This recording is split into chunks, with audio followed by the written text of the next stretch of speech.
iTunes and Spotify. If you're watching us here on YouTube, make sure you smash that subscribe button today. Today we are reacting to the Flyers' loss to the Montreal Canadiens, 5-0. Man, just a really brutal game to watch from beginning. But let's introduce our guest today. First up is my man Tyson. Make sure you follow him on Twitter at QuietBallTyson. What's going on, man? Not much. That was horrible. I mean, what else can you say? Anything you want to plug, dude? Just keep following us on Twitter. I've been doing game reviews. I'm going to do one today. If you're a Flyers fan, you're not going to like it. But yeah, just if you want to know kind of the in-depth stuff, I love reading analytics stuff, kind of deep dives and what's going on under the surface. Go ahead and just give me a look on Twitter and on the Pain the Lens website. Love it. All right. And also joining us today is a noob. He is George. Make sure you follow him on Twitter at _George Ryder. He is the co-host of Faithful Fanatics podcast. Check them out on Twitter at Faithful Fans. What's going on, George? Pretty sad day, honestly. That's about it. I mean, we were pretty excited for this game, and here we are. Let's do the post game. Let's do it, man. Let's just rip it off like a freaking Band-Aid. First up, the take, the Flyers got the L today after looking amazing through the bubble, through the postseason. The first takeaway is, how concerned are you with the loss? Tyson, lead us off, man. Yeah, I would say if we're scaling it, I'd probably give my concern level on a 1 to 10, like a 6. Mostly because, they went 4-0 in round robin. We're killing it. And you're like, okay, there's been no adversity. Everything looks like it's firing all cylinders. And then these first 2 games has not been the case. So they did not deserve to win game 1. Carter Hart was the reason why they won game 1. And Montreal is a tougher team than they look. They actually finished second in the league this year in terms of Corsi for percentage, which is like a possession metric. So they actually are a decent possession team. And they can also just wreak havoc with offenses when they're playing to their strengths. Problem is they have been completely inconsistent, and suddenly they've been on this tear. And so the way in which the Canadiens have been playing has been disruptive, very much so, to the Flyers. And it's their strategies aren't working. Their system isn't working the way that it was before. And in game 1, the adversity was, we have adversity. They're being disrupted or causing issues. But Carter Hart is stellar. And today, I didn't fault Hart at all for a single goal that went in. A lot of it was positioning. A lot of it was giveaways, bad deflections, had nothing to do with him. And so it was a game where those type of goals that went in weren't ones he was able to just stand on his head for, because so many were just out of his control. And so it just puts in a situation where in game 3, they gotta get back to that game that has made them successful, because they're currently not playing it. So again, this is the first adversity we've really seen for them. So I'm not like, oh no, this is it, right? It's 1-1 in a 7-game series, but I'm also saying, okay, look, there definitely has to be massive amounts of improvement across the board. And they got to get back to the game that they were playing before in order to be successful. All right, what about you, George? Yeah, we got to get back to that round robin type style we were playing. I'm with you, probably like a 6 or a 7. One big reason is Carey Price being in net. Like, there's never no room for worry with that. The first period shots on goal were just ridiculous. Watching that first period, all types of panic going through your head. But I really, really held faith the whole time. Nothing came of it. Carter Hart, none of it was really his fault, I don't want to say. The first goal off the deflection, right in front of the net, what are you going to do with that? The D pairs are a question now with, Braun. Is the top line going to keep scoring? Are they going to score finally? The round robin, when they weren't scoring, I had no concern at all about it. I thought, we have depth. The depth of scoring, that's okay. They'll pick it up. They haven't done that at all this series. So definitely room for concern there. But yeah, then again, it's a 1-1 series. I don't have a whole lot of panic. Sunday's going to be scary to watch, but definitely still have hope in this team. We've seen them fight back. I don't think they've lost back-to-back games since December, I believe. So we'll see what happens Sunday. It was the first time they trailed all postseason, guys. So I'm at like a 4, a 5. I'm gonna like throw away my Philly blood here. I'm gonna stay optimistic. I'm at a 4 to 5. The Flyers Would have been nice, if they had won today. Apparently, they were an 18-0 when they win the first 2 games of a playoff series. That would have been amazing. But this is like the best I've seen for the Montreal Canadiens. They were absolutely dynamic. They were buzzing. They were flying all over the place. Obviously playing for their coach who wasn't on the bench today. So when you look at the Flyers, they were playing great defense up until today. Carter Hart, the defense, only allowing 1 goal per game. Carter Hart had a 96.6 save percentage. They had great depth. It just didn't happen today.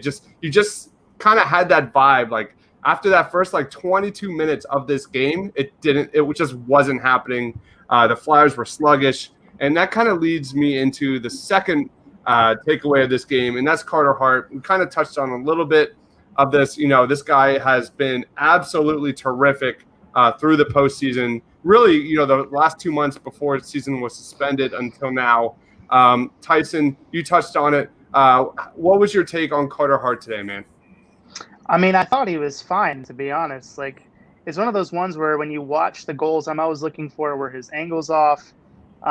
Maybe on one of the goals, it was a slight, but it wasn't enough for me to say, yeah, this is fully on him. So the problem is that when you become reliant on that position to be, subhuman 2 games in a row or multiple games in a row, it's not a recipe for success the majority of the time. I mean, you can't get a hot goalie in a series. Like we're seeing this with Price, even being outshot today, he looked pretty good.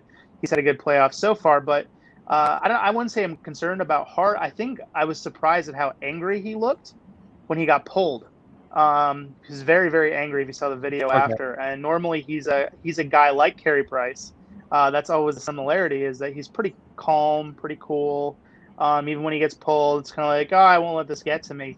But he was angry and very frustrated. And so I'm not sure if that was at himself or at his teammates. I mean, I doubt he'll allude to it if it is his teammates in press conferences. But I think as a young goalie, that's something to take into consideration where, I think not having fans probably helps his pressure level a little bit, but in the building. But I think that as a young goalie, it's hard in a situation like that, especially because he was hung out to dry. He kind of was at moments last game, but especially in this one. And then you had guys bowling into him all night, like Max Domi making contact. Guys weren't letting up. They were doing playoff hockey. They were being aggressive. They were making physical contact with him regularly. They did the same with Elliott. And Montreal is going to continue to do that, to get in his face. That's obviously a part of their game plan. So he's a mentally strong kid, though. So I wouldn't say I'm concerned, but I was just kind of surprised at how frustrated he seemed. That's just not normally his demeanor. Yeah, what about you, George? Yeah, tough game all around. I mean, the score definitely doesn't say the whole story when it comes to Hart. The first period was just absolutely brutal. 16-6 shots on goal, 34-16 with shots.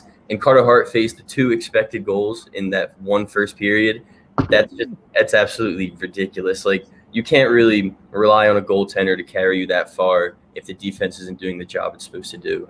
So many plays you saw today. It was sloppy. The first 2.5 periods. After they picked it up in the second, around the end, the third period felt like, okay, just kind of get it going, score, get momentum for the next game. Could never string it together. I mean, AV had to pull the goalie. It had to get something going, had to try to switch up the momentum. But this game isn't on Carter Hart, not at all. Yeah, I fully agree with that, guys. That was also my take, George, was you look at this guy in the first quarter, that guy was out, just pretty much left out to dry. 16-6 in shooting in the first period at one point. You saw Carter Hart make an amazing diving save after a Voracek turnover. He was the reason why the game wasn't blown up, 4-0 in that first period. And I have no complaints with Carter Hart. You saw the ridiculous deflection off of Ghost to make it 4-0. I'm not concerned. I'm good with Carter Hart moving into Game 3. No issues there. But I think that kind of leads right into really kind of the main concern. And this is the third point I've got here, guys. And that is, where's the offense? The Flyers right now have 1 power play goal since the bubble. They are not generating offense. And I'm talking more specifically the first 2 lines. Voracek, Couturier, Giroux. Where's the offense come? Kevin Hayes when Kevin Hayes puts the puck in the net, they are unbeatable. It's not happening. Tyson, like, how does the Flyers get the monkey off their back and get the puck in the net, man? I think what they got to do a little bit better of is just kind of transition their style a little bit while keeping the same elements there. So what they've done well is just they're a constant high puck pressure team. They're always putting pressure on the opposing D. Someone on all four lines is willing to make physical contact, not take somebody's head off, but just disrupt the defense. Just have this high pressure turnovers, and they have a cycle game, and then create scoring chances, and so that's what's worked. Problem is right now Montreal defense, as soon as they get the puck, they're firing it up fast. Like, they've transitioned well to having their forwards, stay a little bit further up and expose that Flyer system. So now the Flyers are being forced to chase more than they're used to, especially through the neutral zone or transition, and it becomes tiring for those top lines. And so what they need to do is they need to just get creative with some of it. They might need to juggle the lines a little bit more than they need to. So like with that first line in particular, I wouldn't be afraid to put a guy like Ob Kubel on there, just because he's so good at puck retrieval. Like, it's not something you always want to do, but if you're struggling with this, put a guy that is really good at puck retrieval up there with those guys, and then have Drew and Coots hang high, and kind of just change it up a little bit. The other thing that's happening too is that they're very much forcing the puck moving Flyers defense out of the middle into the corners more, with time and space. And some of that's I call them their big three. They're not really that big, to be honest. The Canadiens' best 3D. Shea Weber, he's getting up there in age. Jeff Petrie, who's very underrated. And then Ben Sherratt, who, I don't know, he's just big. But they're kind of those big three that they're riding right now. And those guys are just doing a good job of just pushing the Flyers' defense that normally can attack and at an extra level to the outside and just annihilating them. And I think that's one. And another is just weird things, like watching their power play offensively with those guys. Like, I watched Provorov basically shoot the puck in the same power play 4 times in the center of Carey Price's chest. Like, yeah, like I'm looking at stuff like that and I'm going, well, why are you not playing JVR out front in that situation? No one's getting in front of Price at all. Right. Yeah, and those are the things that's a thing that has been in the Flyer system. They're not doing it.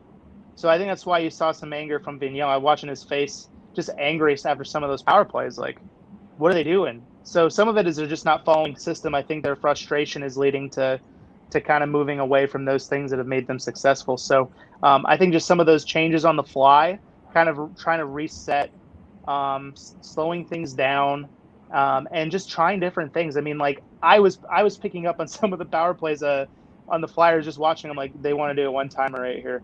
Like, just because of their formation, just so advertised. I'm like, I shouldn't be able to pick this out this easy. What is Montreal doing, having already studied all this game tape? Like, yeah. So that's just my thought. They got to do a better job of transitioning and using different strategies and trying to find ways to cut through the middle, using their speed and quick passes more through the neutral zone. That'll go a long way. Yeah. Any take on that, George? Yeah, I love the Ob Kubel thought for the first line, because he's one of our best forecheckers too. So that'd be really interesting to see that. But yeah, like I said earlier, the round robin, the top lines just weren't scoring, but I didn't have much worry. I thought we had the depth scoring. They'll pick it up. They shut down the first line typically, but it hasn't really worked out at all. Power plays like 1 for 17, I believe, in the round robin. Like, nothing is going right. Carey Price is playing good. The defense is looking sloppy. I don't know what they're going to do. I don't know if they want to bring Haig back in the lineup. What do you think about that, Tyson? Maybe bring Haig back? I don't know. The hard thing is that both with Haig and Braun and Ghost in, that pairing has struggled. So I almost wonder if the question is Braun more than the other two. I mean, Ghost has some stereotypical giveaways, but he just adds another element of trying to move the puck up quick. I would be more skeptical, but yeah, I mean, at this point, you might see some body shuffle in and out, just to try to switch it up. Same with Konecki, who got hurt in the third. We'll see if he's available or not. Yeah. But yeah, I mean, I don't know that it can hurt at this point, but I don't think it'd be bad to even pull Braun out and see. Okay.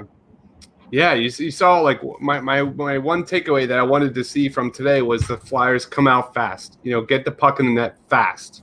And you saw the Canadiens, get their first goal like within the first like minute, and that just the Canadiens had the first 11 shots on net. They were on fire early on. The Flyers could not control the puck. They could not react to pressure whatsoever. They showed no sign of life really until 22 minutes into this game, and they didn't really start controlling the zone until halfway through the second period. And this was like the summary of a game that if you watch this game, it's the exact opposite of what you have seen so far up until now. And it is just incredibly frustrating to watch. So any final takes before we wrap this up, Tyson? I think one of the things why I'm not, I'm trying to think about it more objectively and not just be like, oh, this was bad 2 days in a row. This is not going to go well for the third one. Is the fact that there's obviously a lot of insinuating circumstances here. This was an afternoon game. Some teams don't do well for afternoon games in the same way as others do. The situation with Montreal's coach, oftentimes the assistant coaches like Kirk Muller, the players tend to love him. Oftentimes assistant coaches are the guys that are the buddies with the players more than the head coaches, or the head coaches will go off and the assistants are more like, hey, it's okay. And so they want to play for a guy. I mean, Max Domi was night and day between the whole preliminary. I mean, he's been silent and then he was just dominant, which we know he can do, but I think that has something to say about it. So there's a lot of these insinuating factors that are going into it. And the longer this goes on, I think it does work in the Flyers' favor. They just have to keep plugging away. Adversity is okay. I think we start freaking out if Montreal goes up next game and everything, including the underlying numbers, look the same and the third pairing's having its issues. And this crazy thing is too, and I've wondered this, sometimes in the playoffs, it's just better to really ride your top four defenders and not play your third pairing more than 10 minutes a night. I remember one playoff series years ago at the Blackhawks where they had so many injuries. They had third pairing defensemen playing 6-7 minutes a night. And that's not ideal, especially if you think you have depth there. But if they're not able to get it done and it's a liability issue, which is what it's becoming, then you want to ride those top four more. Or you switch them around and try to take a guy like Sanheim, who's had good underlying numbers on possession this year, and put him with a guy that hasn't, if you're really that concerned about tiring them out. So I think I'm not freaking out yet. I think they just need some time. And hopefully and I think the floodgates could open too, by the way. I mean, once Giroux gets one, once Coots gets one, I think the floodgates will open. All right. Final thoughts, George? Yeah, same thought. If the top line just starts scoring, starts producing, all you need to do is get one to start it off, and we'll be okay. That's what I think. If Carter Hart just does his, we can get the top lines going, stay physical on the bottom six, I think we'll be okay. It's a 7-game series. We got a long way to go, a lot of hockey to go. This is only round one. Amen. We're not going 16-0, guys. Sorry to break your hearts, but that's the reality here. Make sure you follow my man Tyson on Twitter. He is at QuaiballTyson. Check out all of his Flyers and NHL content, NHL draft content. Amazing stuff over at thepainterlines.com. And my man George, thank you so much for joining, my man. Follow him on Twitter at _George Ryder. Check out the Faithful Fanatics podcast over on Twitter at Faithful Fans. For George, for Tyson, for myself, thanks for watching, guys. Stay awesome.